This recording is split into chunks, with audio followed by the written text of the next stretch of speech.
की टांग टूट गई है, इसकी टांग के साथ लोगों के घरों में काम करने जाती है। मैं इसका इलाज नहीं करवा सकी। 2 दिन कुछ ना खाया, खाली पेट सो गए। 2 दिन कुछ नहीं खाया। रिश्तेदार पूछते ही नहीं है। गिला है। सबसे गिला, सबसे गिला।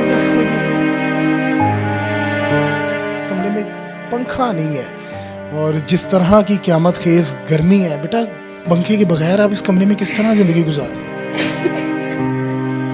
मैं भी यही चाहती हूँ हमारी मम्मा खुश रहे, हैं? से प्यार करती हैं? बहुत ज़्यादा। माँ रो रही हैं। कि ये मेरी बेटी 1 साल की थी जब इसके बाबा चले गए। इनको मैंने लोगों के घर में मेहनत कर करके पाला है। मकसद इनको आपके सामने लाने का सिर्फ ये होता है कि सफ़ेद पोश तक आपके जो डोनेशन है ना वो पहुंच जाए। कितना कमा लेती हैं आप और आपकी बच्चियाँ?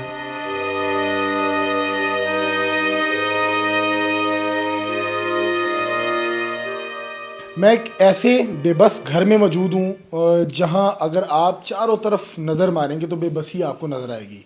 ये जो घर है यहाँ 5 बच्चियाँ मुकीम हैं जो यतीम बच्चियाँ हैं और जिनकी कफ़ालत ये ख़ातून कर रही है, लोगों के घरों में काम करके उनका हांडी रोटी कपड़े हर चीज़ घर के जो होते हैं ना काम वो करके। ये जो 2 बच्चियाँ आपकी मेरे अकब में नज़र आ रही होंगी, ये बच्चियाँ भी साथ जाती हैं जिनकी स्कूल में जाने की उम्र है कि ये स्कूल में जाएं, अच्छी तालीम लें, अच्छा फ्यूचर देखें, मुस्तकबिल बनाएं। मजबूरी अब कहाँ है? मजबूरी यहाँ है कि ये घर रेंट का है, बिल बहुत ज़्यादा है, किराए बहुत ज़्यादा है। अब इस खातून के साथ कल ये हुआ कि ये घर जाती है काम करने के लिए और वहाँ सिलेंडर ब्लास्ट कर जाता है। आँख आप देख सकते हैं, ये मजबूरी है। अस्सलाम वालेकुम, कैसी हैं आप? मेरी बहन परेशान हो।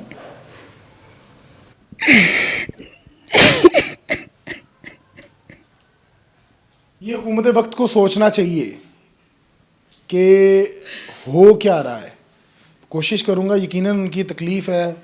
मेरी बहन कैसी भाई है? हमें कोई नहीं पूछता। ये मेरी बच्चियां घरों में काम कर करके 12 साल हो गए, छोटी छोटी थी। कोई पूछने वाला नहीं हमें, हमें पूछते ही नहीं है। ये नहीं हम इंटरव्यू दे रहे हैं या नहीं, ये मेरे मेरे दिल की आवाज़ निकल रही है। ना कोई हमारा रिश्तेदार हमें पूछता है, ना हमें किराए, ना कोई भी नहीं। मेरी एक बच्ची है, उसकी शादी उसके शोर ने निकाला हुआ है घर से, अंदर है वो। कोई नहीं हमें पूछता, कोई भी नहीं। हम घरों में काम कर करके सारा गुजारे करते। मेरी बहन परेशान है, मेरी बहन है। अल्लाह ताला की ज़ात पर यकीन रखिए। ये मेरी बच्ची का एक्सीडेंट हुआ है, इसकी टांग टूट गई है। इसकी टांग के साथ लोगों के घरों में काम करने जाती है। मैं इसका इलाज नहीं करवा सकी। श्योर नहीं है मेरा सर पे। बेटा नहीं है मेरा, हमें कोई पूछने बेटा कोई भी नहीं है आपको? मेरा बेटा नहीं है। कितने बच्चे हैं? मेरी 7 बेटी हैं। 7 बेटियां, बेटा कोई नहीं है? मेरा बेटा कोई शुगर को इंतकाल फरमाए कितनी देर हो गई है? 12 साल हो गए। और 12 साल में किस तरह भी बच्चे पाले? बस ये घरों में गुजारा कर करके। ये मेरी बेटी 1 साल की थी जब इसके बाबा चले गए। इनको मैंने लोगों के घर में मेहनत कर करके पाला है। अब मैं खुद बीमार हूँ, शुगर की मरीज़ हूँ, मेडिसिन मेरी आती नहीं है, घर के किराए पूरे नहीं होते, कुछ भी नहीं होता। एक दिन पक गई, एक दिन नहीं पकी, कोई पूछने वाला ही नहीं है। क्या करूँ मैं? घर अपने? नहीं, रेंट पे है। 15,000 इसका किराया है। किस तरह मैनेज करती हैं? 2-2 3-3 महीने मालिम का ने कई दफ़ा जवाब दिया। हम लोग बैठे रहते, कहाँ बेटियाँ लेके जाऊँ, इनकी इज्जत लेके कहाँ जाऊँ मैं? इधर ही बैठना पड़ेगा। कोई नहीं सुनता, हमारी कोई सुनता ही नहीं है। ये आपकी आंख पे जख्म का निशान किस चीज़ का है? ये कल उनके घर में सीढ़ियों से गिरी हूँ, पोछा लगाते लगाते नीचे गिर गई हूँ मैं। ये कल 3-4 दिन हो गए, इसी कंडीशन में मैं काम करने जाती हूँ। बस यही हमारी ज़िंदगी है। हमें कोई पूछने वाला नहीं। हमारे सिलेंडर भी फटा था कभी? जी कितना कमा लेती हैं आप और आपकी बच्चियाँ? हमने क्या बताएं भाई आपको। यही महीने को 20-25 हज़ार लोगों के घर में से हम कमा लेते, जो हमारी पूरी नहीं पड़ती। बच्चियों की शादी करनी है, रिश्ते देखने, घर में कोई एक चीज़ नहीं कि जो मैं बच्चियों के लिए बनाऊं, पेट पालूं, इनको पालूं, इनकी शादियां करूं। कुछ समझ में नहीं आता, कोई बात ही नहीं समझ में आती कि मैं इन बच्चियों को क्या करूं, इनको कैसे घर से उठाऊं, इनके कैसे रिश्ते देखूं। कौन है हमारे घर की हालत नहीं, हमारे घर में रिश्ते किसने देखने आने। इनकी तो अपनी शादियां नहीं हो रही, इनकी कैसे मैंने शादियां करनी, मुझे कुछ पता नहीं है। मैं सोच सोच के पागल हूँ। बेटा कैसी हैं आप? आपका चेहरा नहीं आ रहा, बेफिक्र है, मेरी बेटियों जैसे। जी मैं ठीक। आप रो रही हैं, मामा इंटरव्यू दे रही हैं, क्या मामा पे दुख होता है? जी बिल्कुल होता है। हमारे जाने के बाद उनका क्या होगा, मेरी छोटी बहनों का क्या होगा। अभी ये बच्चियाँ देखिए, छोटी सी बच्चियाँ की आंखों में आंसू आ गए। और ये मास्क इनको मैंने खुद कहा है, क्योंकि इनका क्या कसूर है? इनको तो पता ही नहीं था कि हमने किस मुआशरे में जन्म लेना है कि जहाँ दुख तकलीफ़ें हैं। अच्छा मुझे बताएं, आप करती क्या हैं? मैं भी मामा के साथ जाती हूँ काम करने। काम करने जाती हैं? जी आपका एक्सीडेंट भी हुआ था? हाँ जी, किस तरह? बाइक से गिर गई थी। इलाज नहीं करवाया? ऑपरेट करवाया था गवर्नमेंट से, तो लेकिन दवाइयाँ पूरी नहीं खाई। आपकी उम्र कितनी है? 19 साल। दिल करता था स्कूल जाने को, हाँ जी, नहीं जा पाई? बिल्कुल नहीं।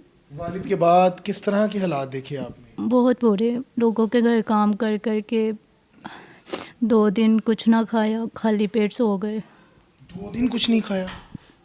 रिश्तेदार पूछते ही नहीं है, किसी से गिला है? सबसे गिला है। हमारे रिश्तेदार हमें नहीं पूछते। लेकिन ये हालात हैं कि वो छोटी सी बच्ची आंसुओं के साथ रो रही है। खुदा की कसम कलेजा जो है वो मुंह को आ रहा है कि क्या हालात है। आपको मैं दिखाऊं तो आप, मेरा कैमरा मैन अगर आपको दिखाए तो इस कमरे में पंखा नहीं है, और जिस तरह की क़यामत खेज़ गर्मी है। बेटा पंखे के बगैर आप इस कमरे में किस तरह ज़िंदगी गुजार रहे हैं? बस गुजारा कर रहे हैं, एक ही पंखा है, वो सब लोग बाहर सोते हैं, हम। और किस तरह घर का मैनेज कर रहे हैं आप? किस तरह ये किराए बिल किस तरह पूरे हो रहे हैं? मामा भी करते हैं, हम सब बहनें करते हैं, तो फिर वो छोटी बहनें भी करती हैं? हाँ जी, ये भी साथ कभी कभी चली जाती हैं। हाय अल्लाह। नाज़रीन अब ये देखें, सितम नहीं है। अब इस खातून का कसूर कोई नहीं है, ये जो मेरे साथ खड़ी है इसका कसूर कोई नहीं है। ये अगर काम ना करे तो ये रोटी किस तरह खाएंगे? मेरी बेटा मुझे बताओ कि लास्ट टाइम कभी ऐसा हुआ है कि घर में खाना ना पका हो और आपने बच्चों को, छोटी बहनों को तसल्ली दी हो? हाँ जी बिल्कुल, ये पिछले दिनों में हम बिल्कुल भूखे सोते रहे हैं, किसी ने हमें पूछा ही नहीं है। ये साथ 2-3 गलियां छोड़ के नानों का घर है, उन्होंने कभी नहीं पूछा कि हमने खाई है कि नहीं। बेटा आपका नाम क्या है? ज़ारा। कितनी एज है आपकी? 18। आप जाती हैं स्कूल? क्या करती हैं? मामा के साथ ही जाती आप भी काम करती हैं? हूँ जी। मुआशरा बड़ा गंदा है, बड़ा जालिम मुआशरा है। किस तरह फेस करती हो? क्या कभी कोई आपने फेस किया हो, देखा हो तो आपने कहा हो यार किस मुआशरे में मैं रह रही हूँ कि वहाँ हलाल भी नहीं कमाने दिया जाता? ऐसे ही है, बहुत गंदा, बहुत गंदे लोग हैं ये सारे। नाज़रीन होता ये है कि ये बेटियां हैं, खुदा की कसम, और बेटियां सबकी सांझी होती हैं। अब हमारे मुआशरे का बेसिकली अलमिया ये है कि जब कोई जवान बच्ची घर से बाहर निकलती है तो उसको गलत निगाहों से देखा जाता है, उसको उसकी करैक्टर एसोसिएशन की जाती है, उसको मुख्तलिफ अलकाबात नवाजे जाते हैं। इन बच्चियों का कसूर नहीं है, इनको नहीं था पता हमने यतीम हो जाना है। इस खातून को नहीं था पता कि इन बच्चियों ने यतीम हो जाना है। अब इसके बस में होता तो वो बेटे भी पैदा करती, उसके बस में नहीं था। अल्लाह ने उसको बेटियां दी और उनकी कफ़ालत कर रही है, बाइज़्ज़त तरीके से कर रही है। ये सफ़ेद पोश लोग हैं। बेटा ज़िंदगी की कोई ख्वाहिश जो आप चाहती हो, आपकी ख्वाहिश पूरी हो? मेरी यही ख्वाहिश है कि हमारे जाने के बाद सिर्फ हम अपनी मामा को कुछ घर वगैरह बना के दे दें, ताकि उनको पीछे से कोई तंगी ना हो। बेटा आप कुछ कहना चाहोगी?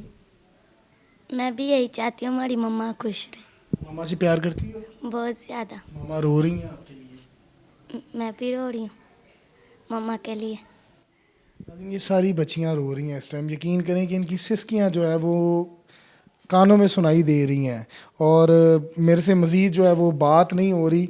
मेरी कोशिश ये है कि अल्लाह इस बहन के, मेरी के बेहतर हालात कर दे। खुदा की कसम मेरी दस्त बदस्ता गुजारिश है उन मुखय्यर हजरात से जो ओवरसीज़ हैं, पाकिस्तान में हैं, कहीं से भी हैं, इनकी मदद करें, ये बच्चियों का मुस्तकबिल बेहतर हो। ये जो छोटे छोटे फूल नज़र आ रहे हैं ये बाहर ना जाएं। अच्छा मेरी बहन, अगर आपको कोई बाइज़्ज़त काम करवा के दे दिया जाए तो आप कर सकती हैं? क्या लगता है आपको, कौन सा काम कर सकती हैं? इज्जत वाला हो भाई, कोई भी काम कर लेंगे। आपको क्या लगता है कि आप दुकान चला सकती हैं, आप होटल चला सकती हैं, क्या कर सकती हैं? मैं कोई भी काम कर सकती हूँ। अपनी बच्चियों को पालने के लिए मैं कोई भी काम कर सकती हूँ, बाइज़्ज़त वाला काम हो, जिनकी इनकी परवरिश मैंने अच्छी की है, आगे भी अच्छी करना चाहती हूँ। मेरी ये ख्वाहिश है कि मेरी बेटियाँ अपने घर इज़्ज़त बात से चली जाएं। नाज़रीन, ये स्टोरी करने का हरगिज़ मकसद तशहीर करना नहीं है, कोई किसी की ज़ातियात को डिस्कस करना नहीं है। इसको करने का मकसद, खुदा की कसम, ये बच्चियाँ हैं, इन्होंने भी ज़िंदगी गुजार ली है, इनके साथ जो शोहर था वो ज़िंदगी गुजार के चला गया, ये बच्चियों ने बहुत कुछ देखना है। तो मेरी आपसे अपील है कि आप इनकी मदद करें, दिए गए नंबर पे जो राब्ता करें। और खुदा की कसम, आपके आगे बहुत एक मौदवाना रिक्वेस्ट है, शादी की किसी किस्म की कोई आप पेशकश ना करें। अगर आप अल्लाह के दिए से कुछ दे सकते हैं तो कॉल करें, वरना मुझे लगता है कि आप अच्छी तरबियत के मालिक हैं, फजूल इस नंबर पे कॉल करके तंग नहीं करेंगे। नाज़रीन, जाते जाते मेरी ये दुआ है कि अल्लाह ताला आपको बहुत ज़्यादा रिस्क दे, जितनी आप इनकी मदद कर सकते हैं करें। मकसद इनको आपके सामने लाने का सिर्फ ये होता है कि सफ़ेद पोश तक आपके जो डोनेशन है ना वो पहुँच जाए। और ये जो है, ये फैमिली वो है जिससे आप डायरेक्ट कॉल करके रब्ता कर सकते हैं। और अगर आप इस फैमिली को फ़िज़िकल मिलना चाहते हैं तो आप दिए गए नंबर पे रब्ता करें, आप आएँ, आके देखें, हालात देखें और आप इनकी मदद करें। मुझे दीजिएगा इजाज़त। अल्लाह ने के बाद।